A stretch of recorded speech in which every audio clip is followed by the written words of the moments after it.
Stand up right now. People like you don't sit in first class." The flight attendant's words hit like a slap the second a black CEO settled into seat 2 amperes. Laughter from nearby passengers followed. "Scammer, fake pass. These people always try." Security was summoned before anyone even looked at his receipt. And then everything flipped. The man they mocked as a fraud revealed who he truly was, the majority owner of the very airline they were flying. Within 45 minutes, the flight was stalled, crew careers put under review, and the airline's stock collapsed in real time. Why would the largest shareholder of an airline accept its own stock being frozen?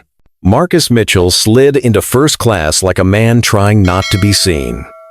Hoodie, dark jeans, carry-on that had logged more miles than most pilots. Seat 2 amperes. Window. Quiet. A shadow fell over him. "Wrong section. Move to coach." The flight attendant's voice was low, firm, practiced. She didn't look at the boarding pass in his hand. She looked at his hoodie. "I'm in 2 amperes, Marcus said. "First class." She hovered, eyes narrowing. "Let me see your ticket." He offered it. She didn't touch it. 2 rows up, a businessman lifted his phone as if scratching his ear. The lens stared back. "Sir," she said, "people make mistakes. Coach is that way." "No mistake," he replied. Marcus Mitchell. 2 amperes. She sighed. The kind of sigh that adds years to a flight. "ID?" He handed over his driver's license and boarding pass. She glanced for a second, then longer, then pursed her lips like she'd found a smudge on glass. "Where did you get this?" she asked. "Your app, 6:43 this morning." A woman across the aisle whispered. "Scam," like a prayer. The flight attendant, Jessica, said the pin tilted the ticket under the LED. "We've been seeing counterfeits. Sit tight. I'll verify." "I am sitting," Marcus said evenly. "In my seat." Jessica's smile was thin. "Sir, don't make this harder." He set his phone face down on the armrest. The lock screen had no photo, no flex, just the time. He tapped it once. Tiny vibration. 12. 14. "Do you need my frequent flyer number?" he asked. "That won't be necessary," she said, meaning it would not help. A couple in 2C and 2D traded looks, the kind that say everything without any words. Behind them, a teenager mouthed, "He's not moving," to her camera. Jessica returned with a tablet. "Our system shows an economy ticket under your name." "Under which confirmation code?" Marcus asked. She scrolled. "SRQ9P4. That's not my code." "Sir, arguing won't change the system. It might change yours," he said quietly. "What did you say?" "I said I have my receipt. Would you like to see it?" Phones tilted. The businessman in one seat cleared his throat. "Some of us have connections. Some of us have seats," Marcus murmured. Jessica's jaw tightened. "Stand up, please." "I'm not refusing to comply," he said. "I'm offering documentation you haven't checked." "Stand up." He didn't. He tapped his watch, a small rhythm only he seemed to hear. A college kid across the aisle went live. "First-class drama," she whispered to her followers. "Guy won't move. He's in his seat," someone said. "Allegedly," another replied. Jessica lifted her chin. "Last time, sir. Move to coach." Marcus looked up at her, calm, unblinking. "Please verify my confirmation code." She blinked first. "Fine." He recited it. She typed, frowning, retyped, frowned harder. Silence collected like carry-ons in the overheads. Then, Jessica set the tablet against her hip and smiled the way people smile before throwing a switch. "Captain," she said into her intercom, "we have a passenger refusing to follow crew instructions." Marcus didn't move. He tapped the watch again. 12, 18, How long until departure? He asked. Longer if you keep this up, Jessica said. He nodded once and folded his hands. Then I'll wait. The aisle rustled. The college kid's stream flashed hearts. The businessman in 1C shook his head. Unbelievable. Jessica leaned close.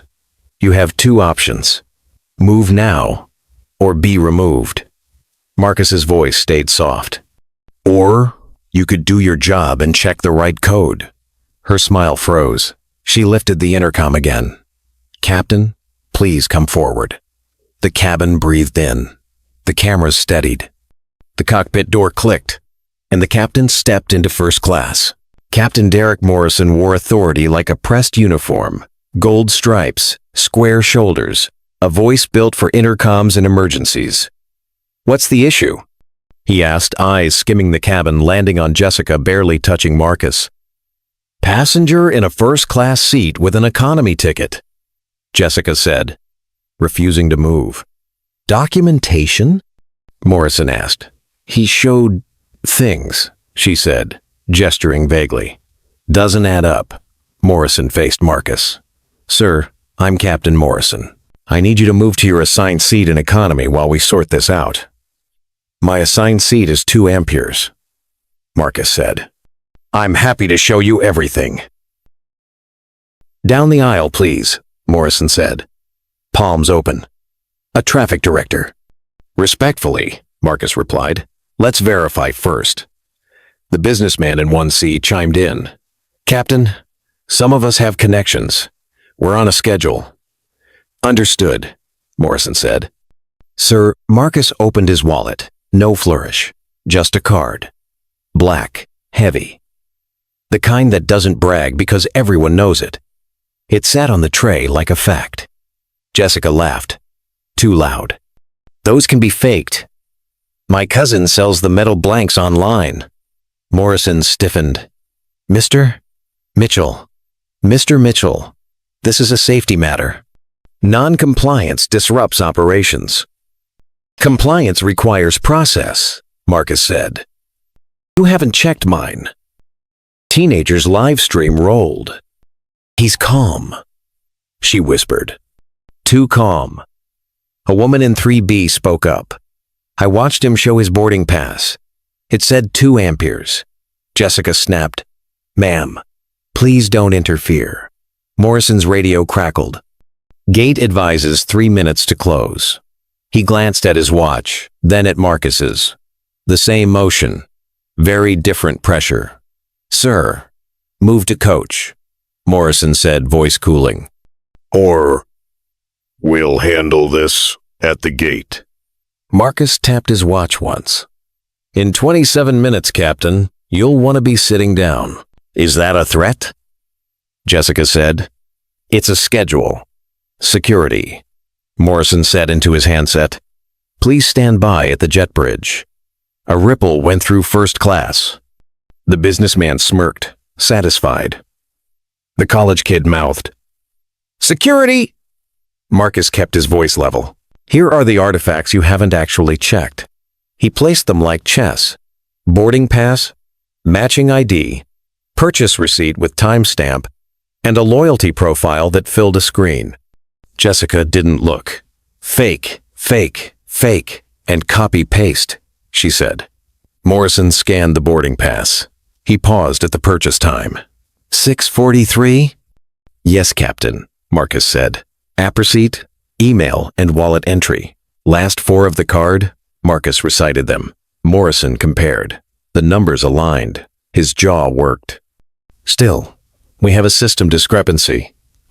Which one? Marcus asked. Jessica answered for him. The one that says he's coach.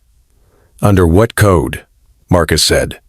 She hesitated, then read her screen. SRQ9P4. Not my code, Marcus said again. System says the wrong system, Marcus said.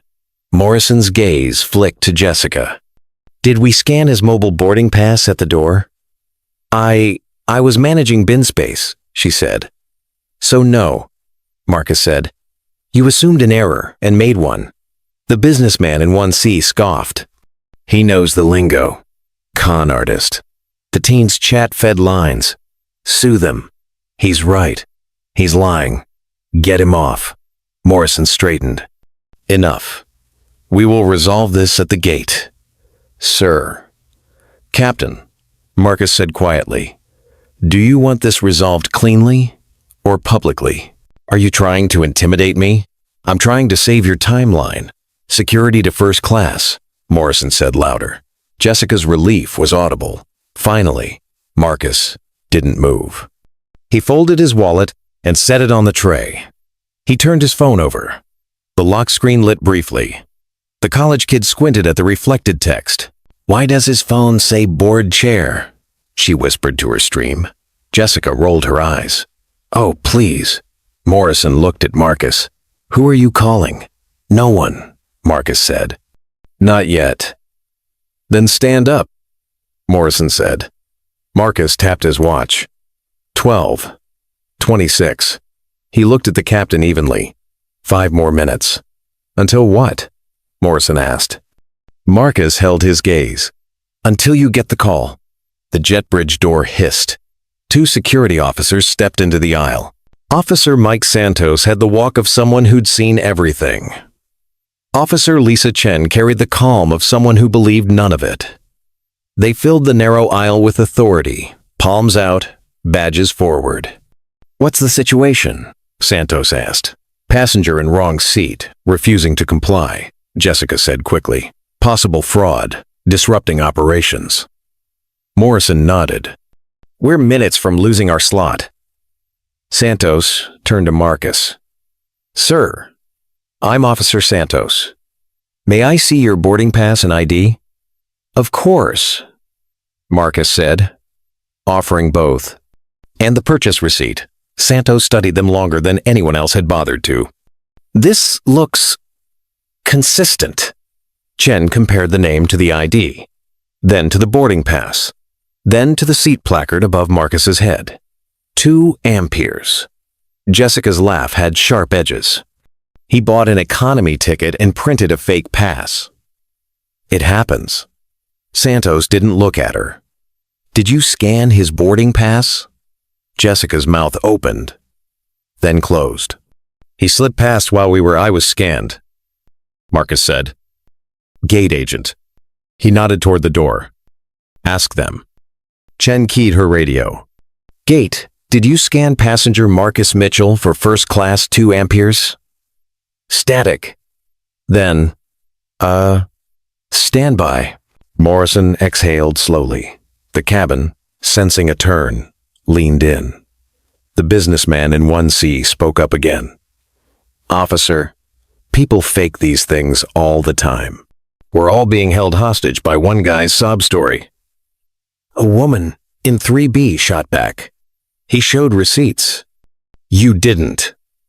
Ma'am, Santos said. Please. Then to Marcus. Sir, would you be willing to step off the aircraft while we verify? It will be quicker. I'm in my seat with valid documents, Marcus said. You can verify here. Refusal to comply can lead to removal, Jessica said, tasting the words. Compliance? With what? Marcus asked. An unchecked assumption? Morrison rubbed his temple. Mr. Mitchell, we are out of time. Marcus's phone buzzed. He didn't touch it. The teen streamer saw the notification flash. Legal team. Ready on your word. Who are you? She whispered, but her mic carried it. Santos angled his body, lowering his voice. Sir, help me help you. Step into the jet bridge. 5 minutes. Marcus tapped his watch. 12:31. In 14 minutes, officer. This won't be necessary. Jessica scoffed. He's stalling. Or timing, Chen murmured. Santos's radio crackled. Gate here. We show Mitchell scanned. First class. But the back-end seat map flipped to coach post-scan. Unknown cause. Morrison's head snapped up. Flipped? Jessica jumped in. Because he manipulated it. From the jet bridge? Chen asked. With a hoodie and a carry-on? The businessman muttered. These people know tricks. The cabin temperature dropped a degree. Marcus didn't move. Captain, you asked for a clean resolution. You still have one. What does that mean? Morrison said. It means verify the purchase on the merchant account, Marcus replied. Not your seat map. You're acquiring bank. It takes 60 seconds. Santos blinked. He's not wrong. Jessica's stare burned. So now he's an expert. On process, Marcus said simply. Morrison weighed the seconds like gold. Gate, patch me to ops, he said into his radio. Captain, Jessica hissed. We can't let him dictate policy. Policy is verification, he said. Santos stepped back half a pace, reading the room. Chen watched Marcus watching the time. Morrison's phone vibrated in his hand. Unknown number flagged urgent. He hesitated. The teenager whispered to her stream. He said 14 minutes. Jessica folded her arms. This is ridiculous. Captain, order removal. Morrison looked at Marcus. Last chance, sir.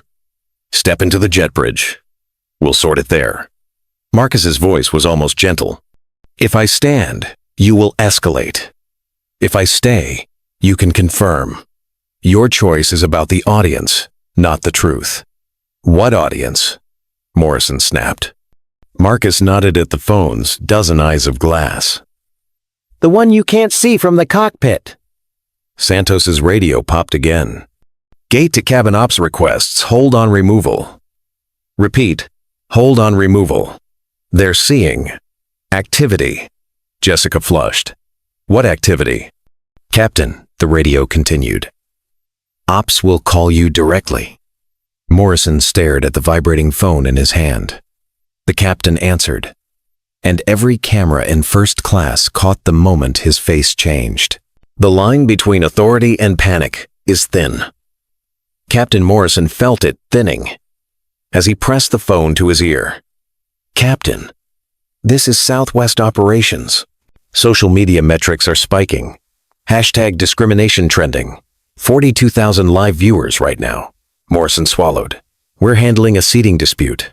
Not anymore. CNN and Fox are calling our media line. Handle quietly. Fast. The line clicked dead. He lowered the phone, staring at Marcus. Calm. Steady. Hands folded. A man on his own timeline. Jessica leaned in. Captain, you can't let him win. If you back down, you lose authority. Morrison's jaw tightened. Authority is already gone. Half the cabin's live streaming. Passengers murmured. A businessman whispered. He's stalling. A student muttered. No, he's waiting. Officer Santos tried again. Sir, one last time. Will you step into the jet bridge? Marcus tapped his watch. 12:36. 9 minutes. Santos frowned. Until what? Marcus didn't answer. Jessica folded her arms. This is a scam. He's bluffing. Chen tilted her head. Are you sure? His documents checked. Gate confirmed a scan. Jessica snapped. You're siding with him? No, Chen said softly. I'm listening to him. Morrison exhaled. Enough. Officers, remove him. We cannot lose our departure slot. The aisle tightened. Santos reached for the restraints. Marcus lifted his phone. The screen lit with a single name. Board chair. The teen streamer gasped. Board chair. Did you see that? Jessica sneered. Fake contact. Morrison hesitated. That hesitation was visible. The cabin felt it. Marcus set the phone down without answering. Your choice, Captain. Santos stepped closer. Sir, stand up slowly. Marcus stayed still. In 8 minutes, you'll wish you hadn't touched me. Morrison barked. Enough. Officers. But the radio cracked. Ops to Captain Morrison. Hold position. Do not escalate. Repeat. Do not escalate. Jessica blanched. Why? Silence pressed down. Every phone captured it. Morrison looked at Marcus. Who exactly are you? The air in first class thickened. Marcus didn't move. He didn't smile. He simply adjusted his watchband. Who are you? Morrison repeated. Marcus's voice was calm. A passenger. In my seat, Jessica snapped. He's a fraud. He's threatening the crew, intimidating security. Has he threatened anyone? Chen asked. He implied consequences, Jessica shot back. Marcus finally spoke to her directly. Consequences follow actions. That's not a threat. That's math. The teen streamer whispered to her chat. Did you hear that? He sounds like a lawyer. The businessman in 1C raised his voice. Captain, stop wasting time. Remove him. Some of us have real business to attend to. Marcus looked at him once. Steady. Then back to Morrison. Captain, your choice defines this flight. Do you want discipline or spectacle? Morrison shifted his weight. He felt Jessica's stare drilling into him, felt the pressure of the cameras, felt 42,000 unseen witnesses outside the cabin. Ops buzzed his phone again. Another. Urgent. He didn't answer. Couldn't. Not in front of them all. Captain, Santos said quietly, if Ops is telling us to hold, maybe Ops isn't in my cabin, Morrison snapped. Jessica seized the moment. Then act. Show strength. These people need to know who runs this plane. The cabin divided like a tide. Some nodded at her words. Others whispered dissent. Marcus sat still, watching. Always watching. Chen spoke low. Sir, do you intend harm? No, Marcus said simply. Then why wait? She asked. Because truth runs on a clock, Marcus replied. The businessman groaned. Riddles now? Ridiculous, Jessica hissed. Captain, end this. Morrison's jaw clenched. He opened his mouth, but Marcus's phone buzzed again. Notification. Flash. Legal team. Everything ready. The teenager's chat exploded. He's somebody. He's connected. Jessica paled for just a second. Then her mask returned. Captain, it's all theater. Don't be fooled. Marcus lifted his eyes to Morrison's. 7 minutes. Morrison's radio crackled. Captain, Ops escalation. CEO level call inbound. Ops escalation. CEO level. The words rattled Morrison harder than turbulence. Ops? Say again? Static then. CEO level call. Hold all removals. Jessica's face flushed. CEO? For him? Morrison didn't answer. He scanned Marcus again. Hoodie, jeans, quiet authority radiating like heat. Passengers buzzed. Did they say CEO? Of what? Wait, is he? The businessman scoffed. Bluff. PR stunt. Marcus tapped his watch. 12:39. 6 minutes, he said softly. Chen studied him. You knew this was coming? Marcus didn't blink. I follow schedules, Jessica snapped. Captain, he's manipulating you. Ops is just covering liability. Or truth, Marcus said. Phones tilted closer. Streams doubled in viewers. Hashtag climbed. Morrison's phone vibrated again. OPS. Connect now. He couldn't. Not here. Not with eyes watching. Captain, Santos said, voice taut. If Ops is this high level, we can't act without clearance. Morrison rubbed his temple. And if clearance never comes? Marcus leaned back, voice steady. Then, you'll answer to more than Ops, Jessica hissed. He's bluffing. Marcus looked at her, almost with pity. Your career fits inside 10 minutes. The words landed like a slap. Jessica froze, lips parted, eyes darting. The businessman barked, Arrest him already!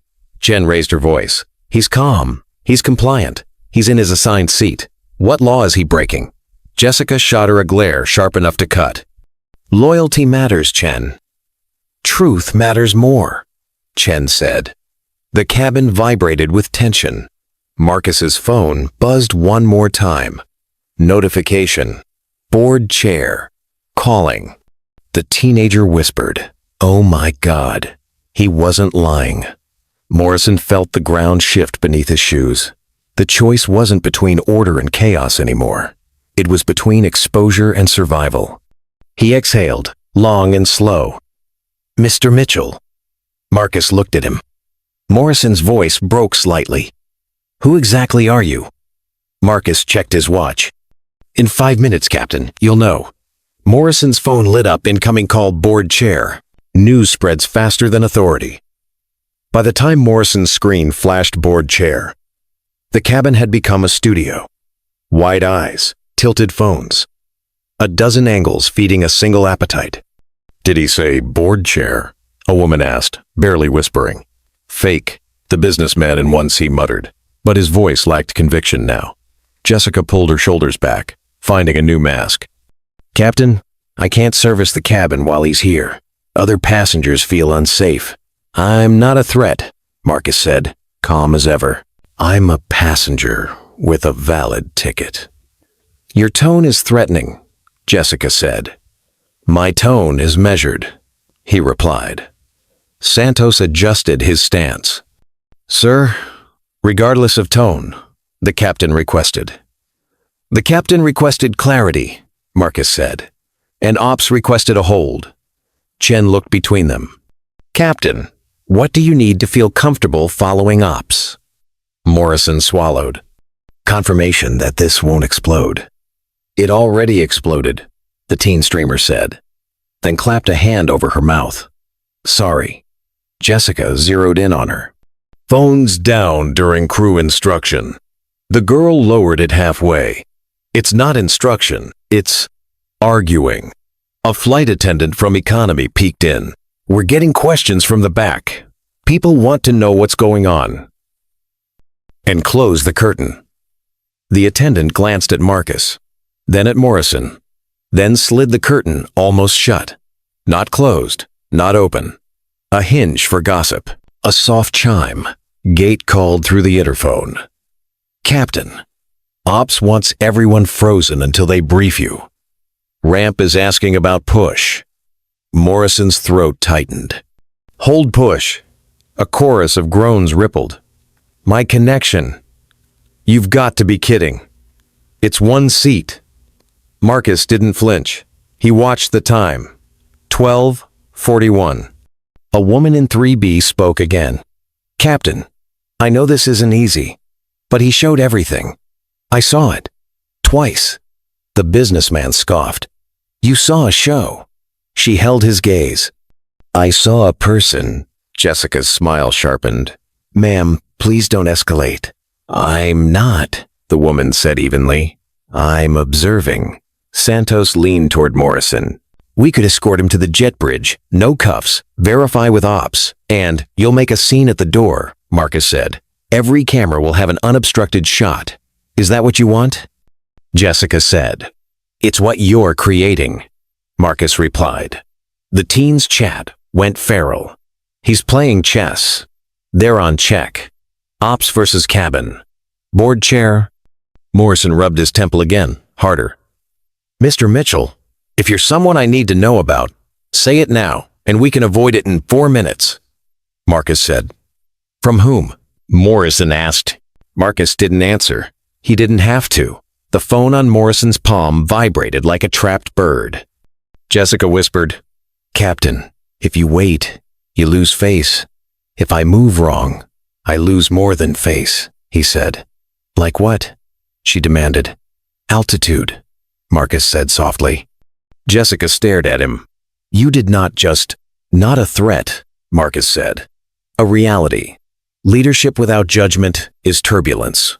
Chen looked down to hide a smile. Santos didn't bother hiding his. A sound from the galley, metal against metal. A kettle set down too hard. Even the coffee was nervous. Marcus tapped his watch. 12:42. Morrison lifted the phone to his ear as the words "board chair" flashed again, brighter, insistently, impossible to ignore. "Captain Morrison," a voice said on the line, smooth and clipped. "This is Elaine Carter, board chair. You will not remove that passenger." Silence hit the cabin like weather. Morrison's knuckles whitened around the phone. "Ma'am, we have a systems discrepancy. Operations. Operations is on with me," Carter said. "We're aligning the back end. Your crew is not to escalate. Do you understand?" Jessica took a step forward. "Board chair, I need to report." "You'll document later," Carter said, not raising her voice. "For now, de-escalate." Morrison's gaze drifted to Marcus. The man hadn't moved. He was listening without straining, a posture that suggested he'd heard this voice before. "Ma'am," Morrison tried, "what can you tell me about the passenger?" "Only what matters," Carter replied. "He is where he is supposed to be." The teen streamer clapped a hand over her mouth again. The chat screamed in emojis. Jessica flushed. "Captain, with respect, we follow crew authority. I made an assessment, which was filmed," Carter said, "and is currently under scrutiny." The businessman in 1C said, "Hold on, who exactly is this passenger?" No answer for him. No one was talking to him anymore. Santos exhaled. Chen looked relieved for the first time. Morrison's voice softened. "Understood." The call ended with a tone that sounded like finality. He lowered the phone. Jessica met his eyes, defiant. "Sir? Stand down," Morrison said. "What?" It landed like insult. "Stand down," he repeated, every stripe in his voice. A smatter of applause came from the back of first class. It died quickly, but not before it existed. Jessica blinked away heat. "And the service? Am I supposed to serve him?" "You're supposed to serve the cabin," Morrison said. Her jaw locked. "Then I need support. Take Marcus from the galley," he said, glancing at the junior attendant peeking from the curtain. "Reassign your section." Jessica's chin lifted. "I am not being punished for doing my job." "It's not punishment," Chen said quietly. "It's air." Jessica's eyes flashed. "So you're siding with him too?" "I'm siding with the truth," Chen replied. Marcus finally spoke, not to Jessica, not to Morrison, but to Santos. "Officer, thank you for your patience." Santos nodded once. "Just doing the job, sir." The word "sir" carried like a corrective. A gate ding sounded through the interphone. "Captain, ops here. We're pushing a corrected seat map to your tablets. Confirm when you see it."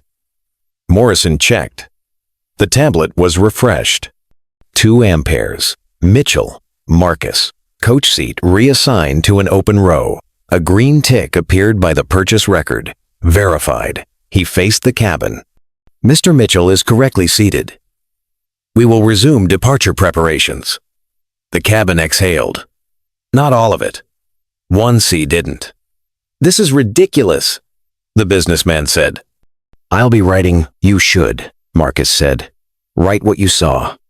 He swallowed that. Hard. Then looked away. Jessica stood very still, then pivoted toward the galley. "We're wheels up in 10.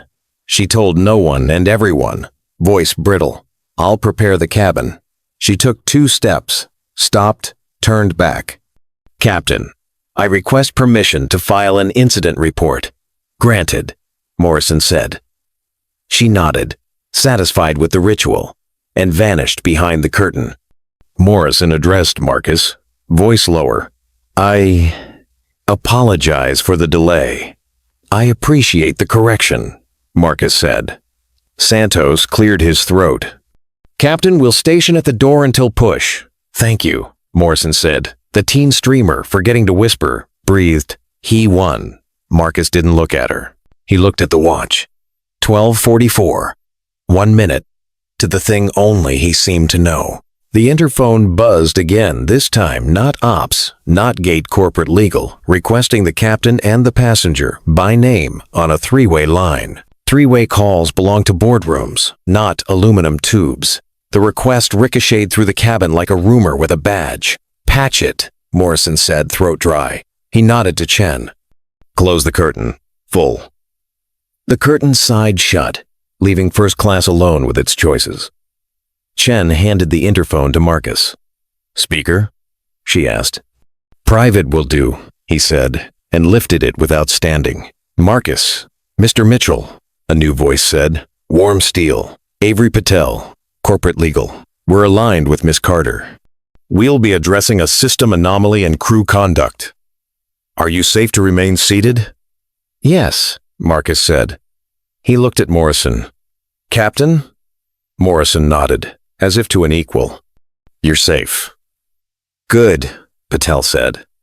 "We're pushing internal advisories to all stations.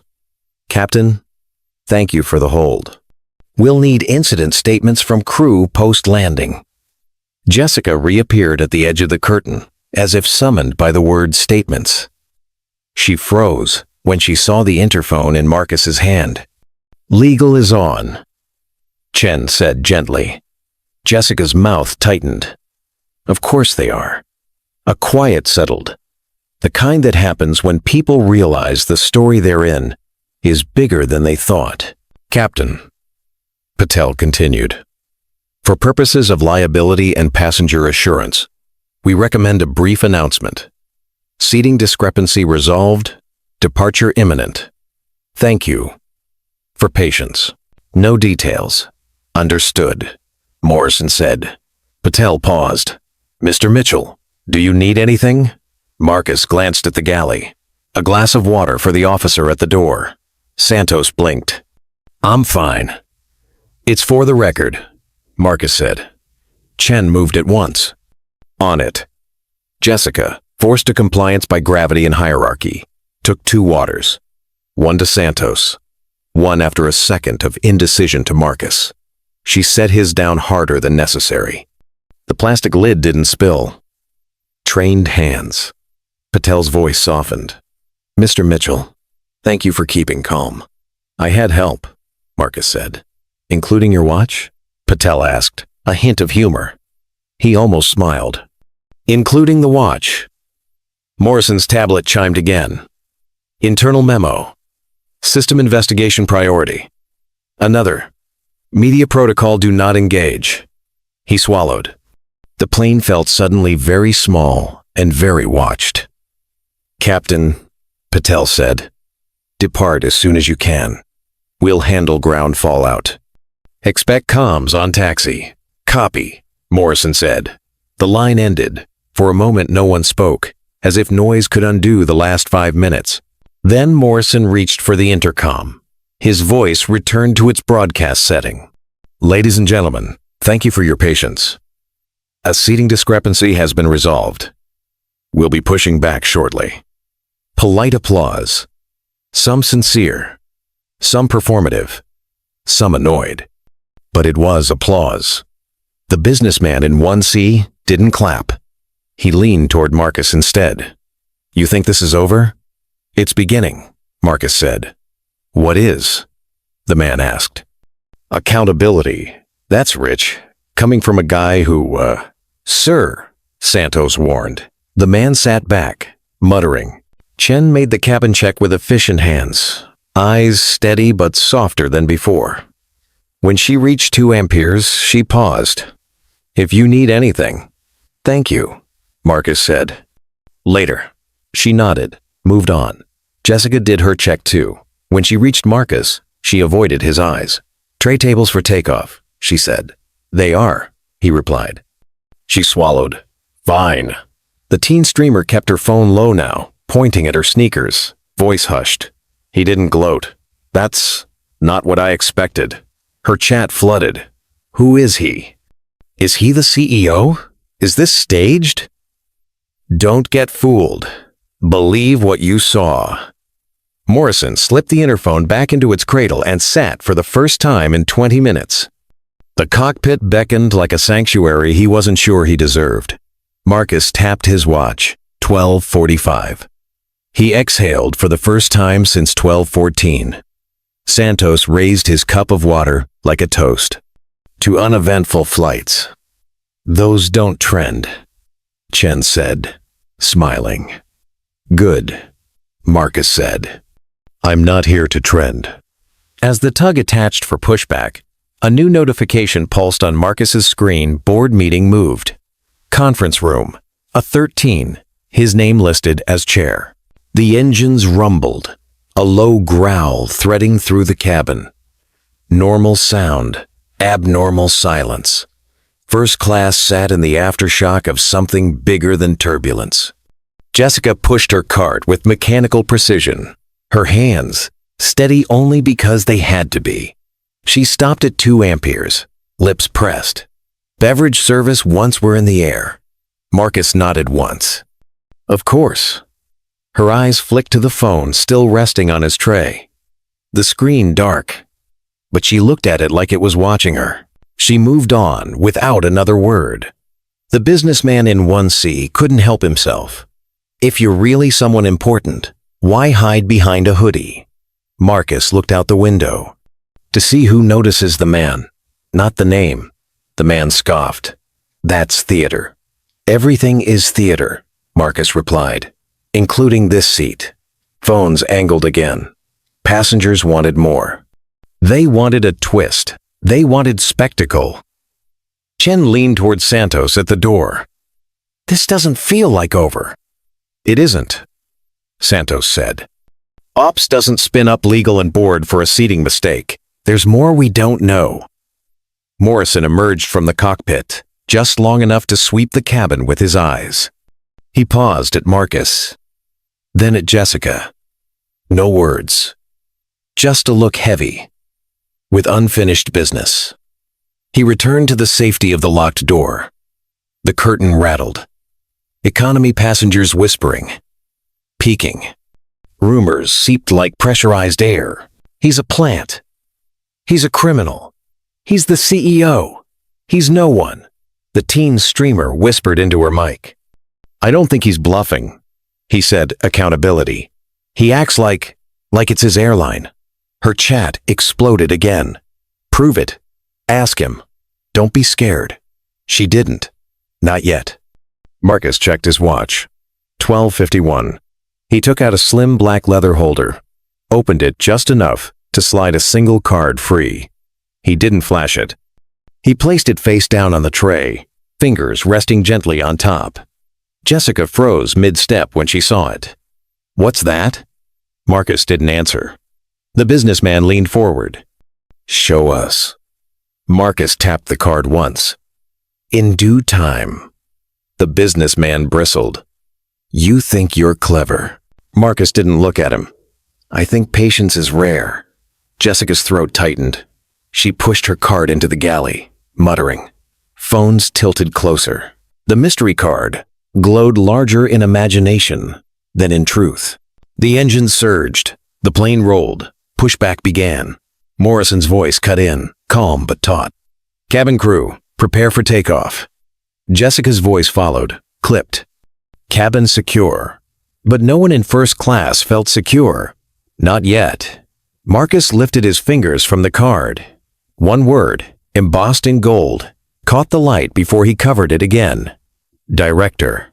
The climb-out felt endless. A chorus of seatbelts clicked as the light dimmed, but no one in first class leaned back.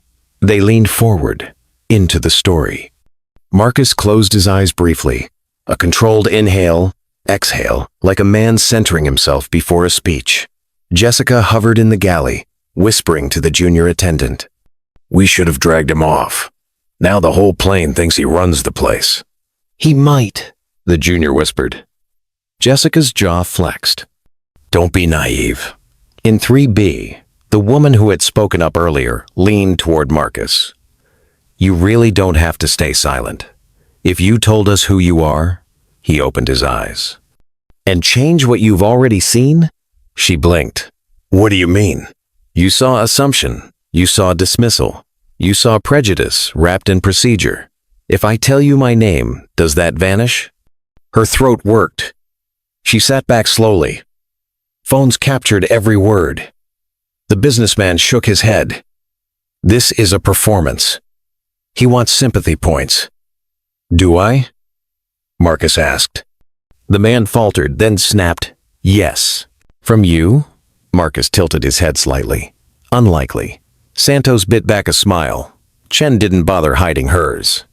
The teen streamer whispered, he's flipping everything on them.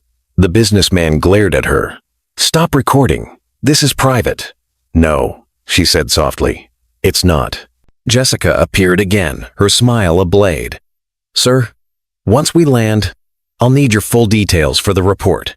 You'll have them, Marcus said. In writing. Yes. She paused. And your employer? Marcus studied her. You already met them. Her eyes narrowed. What does that mean? You'll understand. Morrison's intercom clicked. Flight attendants, please begin service. Jessica gripped her cart. Gladly. But her hands trembled, ever so slightly. Marcus checked his watch. 12:56. His phone lit silently. This time, an email subject line, glowing clear. Emergency board session, prepare statement. Service carts rattled, but no one cared about drinks. The cabin buzzed with questions no one dared voice. The businessman tried again. So what's your game? Lawsuit? Media stunt? Free upgrades? Marcus didn't look at him. Perspective. Perspective doesn't trend. The man scoffed. It does when truth is late to the gate, Marcus said. Jessica leaned close. A smile stretched thin. You're very comfortable making riddles while delaying everyone's schedule. I warned the captain, Marcus said. The delay isn't mine. Her voice sharpened. Do you know how many careers you're jeopardizing? Yes, Marcus said simply, starting with mine. That threw her. She stepped back. Phone zoomed. Chat scrolled faster. Who is he? He's not bluffing. This is too calm. Chen paused mid-check. Sir, if you're about to be revealed, why not just... Because revelation without exposure is vanity, Marcus said. Exposure without consequence is noise. You need both. Morrison's interphone buzzed again. He frowned at the message. Ground media pressure. Exec board intervening. Hold course. He looked up, saw Marcus watching him. A silent acknowledgement passed. The businessman muttered, This is insane, Jessica hissed. It's humiliation, and he's loving it. Marcus finally looked at her. Humiliation doesn't belong to the one calm enough to wait. The line landed like turbulence. Morrison announced over the PA, his voice tighter than before. Ladies and gentlemen, we are cruising at 32,000 feet. Cabin service will begin shortly. Thank you for your patience. Jessica moved her cart again, but her eyes stayed locked on Marcus. Marcus checked his watch. 12:59. He exhaled slowly. The screen lit with the final notification before the storm confidential. Ownership disclosure effective. 13. Altitude steadied. Engines hummed their endless lullaby. But first class wasn't lulled. It pulsed. Eyes flicked between Marcus, his phone, and his watch as though all three ticked the same invisible countdown. Jessica poured sodas with clipped efficiency. Every can popped like punctuation. She paused at 2 amperes. Still water? Still, Marcus said. She set it down harder than necessary. The lid didn't spill. Years of training. The businessman leaned forward, unable to contain himself. If you're someone important, prove it. Otherwise, stop wasting our time. Marcus sipped water. I'm not wasting it. I'm showing it. What does that even mean? The man barked. It means, Marcus said, tapping his watch, time shows truth better than I ever could. Phones hovered. The teen streamer whispered, he's counting down. Jessica crossed her arms. You enjoy this. Making us squirm. Feeding off attention. I enjoy accountability, Marcus replied. And who holds you accountable? She shot back. Marcus held her gaze. Everyone with eyes. Her lips pressed thin. She turned away. Chen leaned down softly. "Sir, you could stop this if you wanted." Marcus nodded. "Yes, and you won't."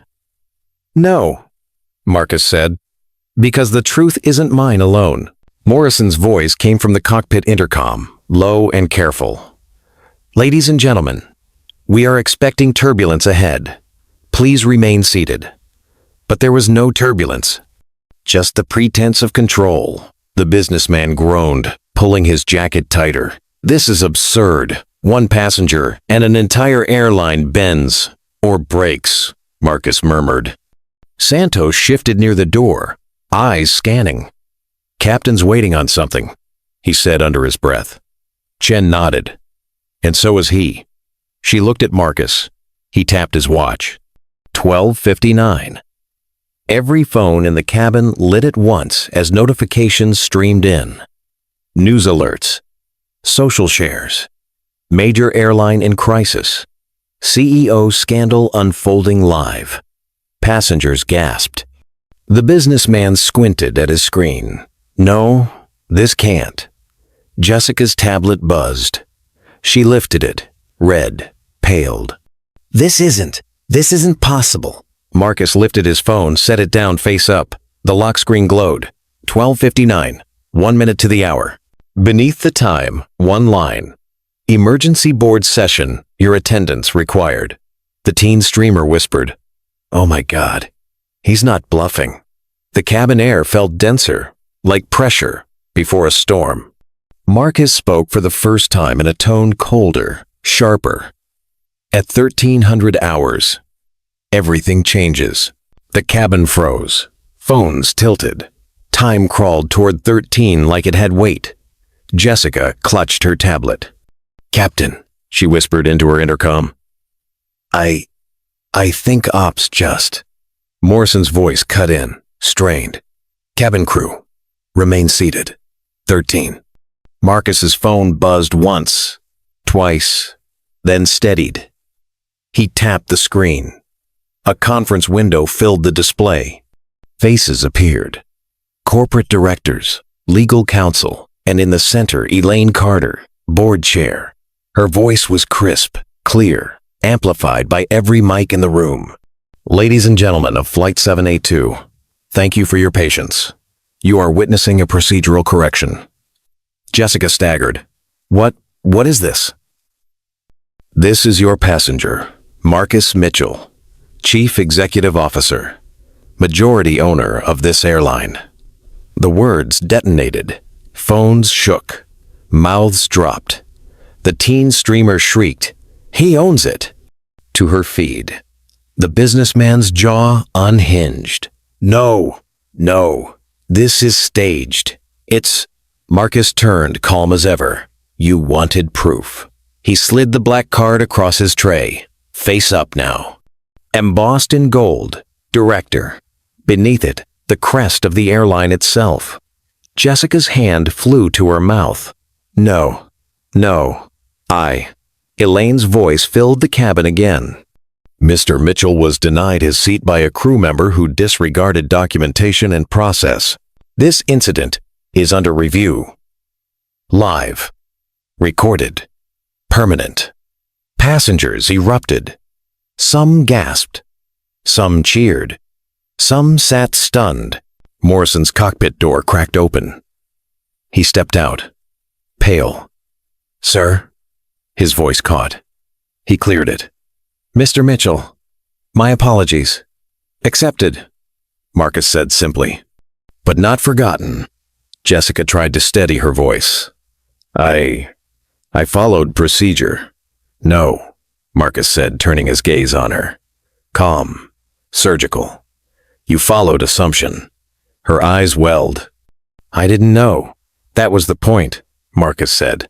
Santos spoke softly, almost with respect. "CEO?" "Yes," Marcus said. Chen let out a breath she didn't realize she held. "That explains everything." The businessman shook his head violently. "This isn't fair.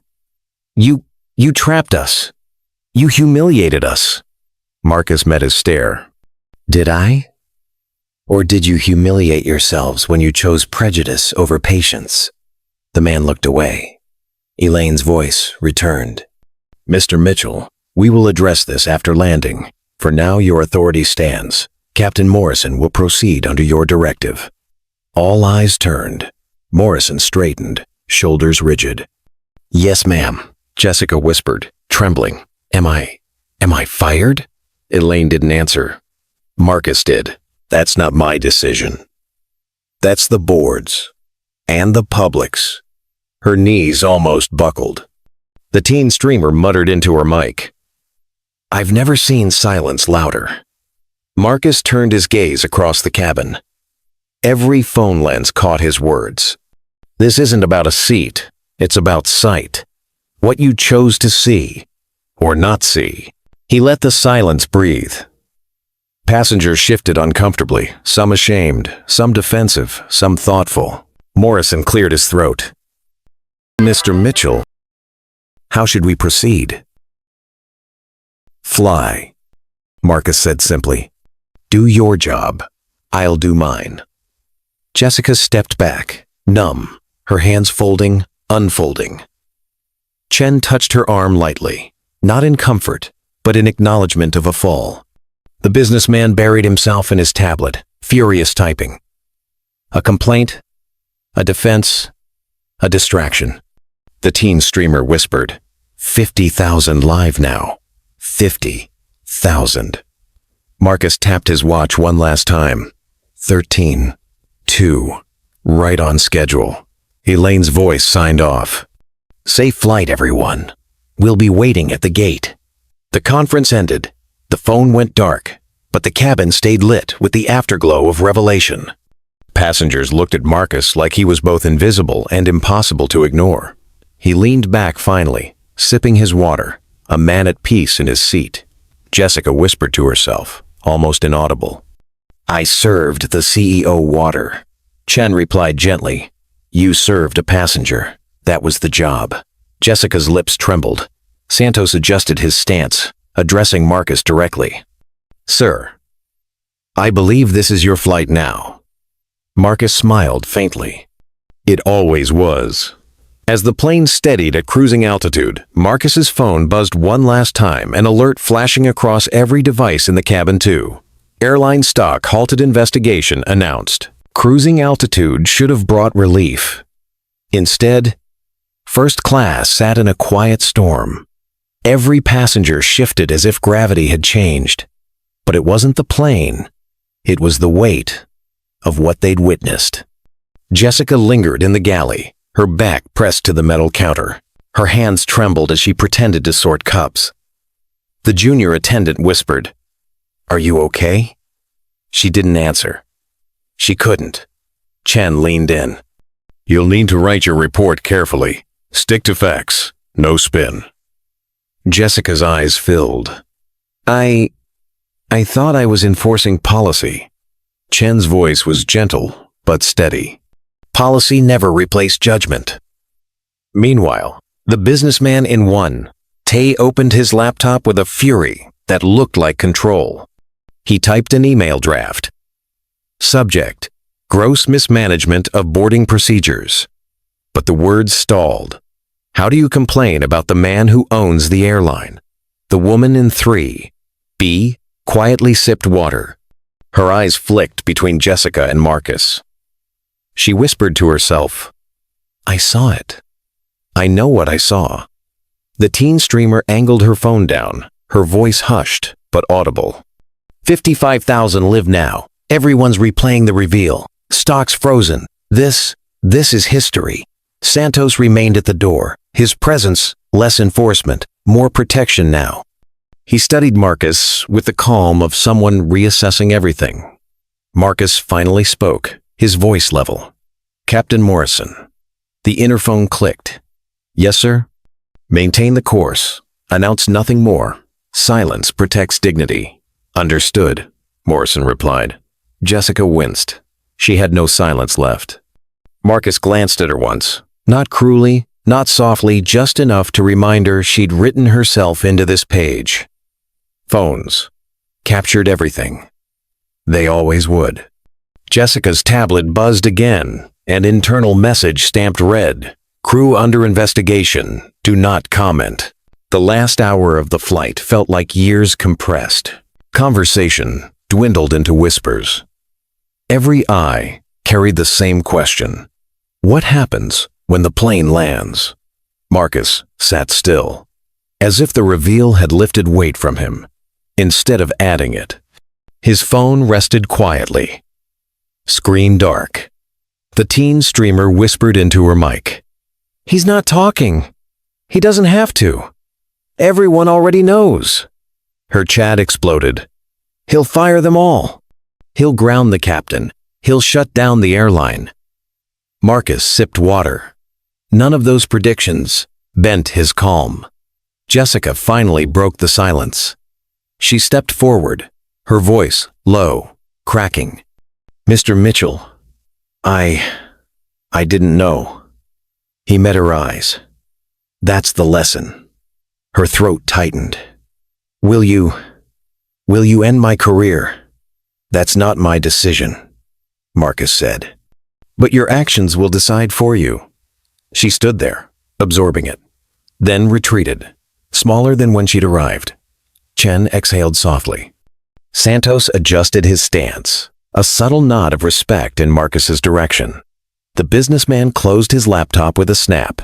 He didn't speak again. Morrison's voice came over the PA, smoother now, but thinner. "Ladies and gentlemen, we'll begin our descent shortly. Cabin crew, prepare for landing." The descent was uneventful, except for the unspoken wait. Wheels down. Thump. Reverse thrust. Brakes. Silence again. The curtain to economy opened. Dozens of heads craned, phones ready. They already knew, but they wanted to see him. Marcus Mitchell, the man who had just turned a flight into a case study in power. Marcus stood only when the seatbelt sign dimmed. He collected his bag. His movements were unhurried, deliberate, like a man walking through his own hallway. Jessica tried to step aside but froze. He paused by her. Not unkind, not indulgent. "Learn," he said simply. Her lips parted. No words came. He moved on. At the jet bridge, corporate security waited not to remove him, but to escort him. Cameras flashed as passengers streamed behind, murmuring their versions of the story. Outside, news crews angled lenses. Screens blared. Airline CEO humiliated by own crew chaos in the skies. Marcus adjusted his bag, calm even here. Chen whispered to Santos, "History just happened at seat 2 amperes." He nodded. "And it's still happening." Marcus walked forward, swallowed by the cameras, the headlines, the story no one could control anymore. Humiliation had been the opening act. Chaos was the curtain call. Thanks for sticking around until the end of this wild story. It's not every day you see a simple seat dispute explode into a corporate-level drama with the entire internet watching. Stories like this remind us how quickly power, prejudice, and truth can collide at 30,000 feet. If you enjoyed this breakdown, make sure you hit that subscribe button and turn on notifications. I've got plenty more real-life stories that reveal the hidden drama behind ordinary moments, stories that will keep you on the edge of your seat. And trust me, you don't want to miss what's coming next. Subscribe now so you're here when the next story drops.